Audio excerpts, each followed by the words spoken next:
Seems a long time ago now, doesn't it? But way back in March, virtually every school in the country, as it moved into partial closure, was considering how do we get through this. Right at that point for Hazley, we were working out how do we come back stronger. And I hope you'll agree there's been lots of successes over that journey. Microsoft Teams, live lessons, Ed Talks, painful embarrassing videos from the head teacher. Amongst those things, we've had some tremendous success and we want to keep building on that. We've still got a thirst for that going forward. One thing's really clear, this week it's been wonderful to see our year 10s and year 12s coming back in, but it's very, very clear that it's affected different people in different ways. That's why our next steps are going to be very much personalised to the needs of the students.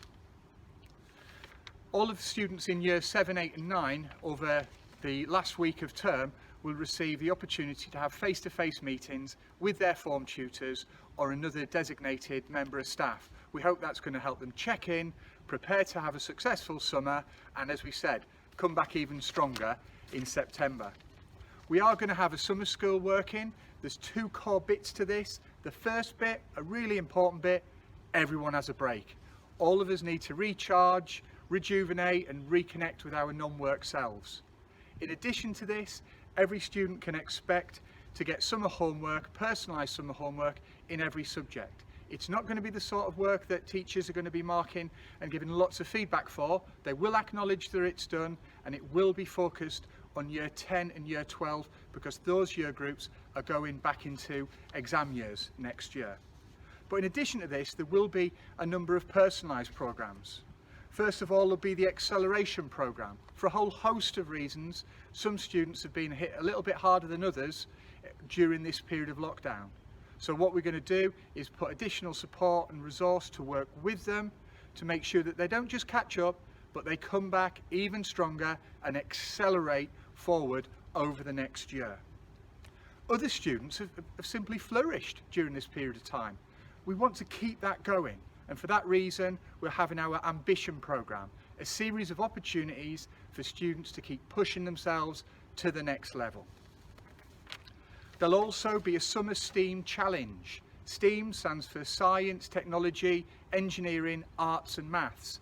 This will be a series of projects that students can take part in, or students will take part in, and then receive mystery prizes such as lunch queue classes, which are not particularly useful just at the minute, but it might be good once we get back to some sort of normality. Those of you that are transitioning from year 11 into 12 will already be aware of the host of summer activities that we've got for those to make sure they make a successful start into 12, and that's the same with those transitioning from year 6 into 7.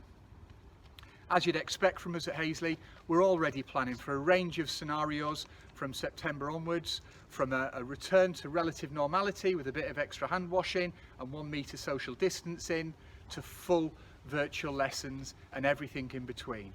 What is for certain, we will be ready for it. It does remind us though of the importance of following that government guidance in the meantime. Please work with your sons and daughters to make sure they do follow that guidance. Now more than ever, we're responsible for each other's health and well-being and that of the community. So 2020, it's never going to be described as boring, is it? But thank you ever so much for working with us to make sure that together we turn the challenges that it's given us into opportunities. Now, if you've got any additional questions, please read the attached letter that's with this video. And if you've still got questions at the end of that, don't hesitate to email myself or one of the relevant members of staff. It's so important that in this time of being physically apart, that we are still connected with information. Thanks for taking the time to watch this video. It's much appreciated.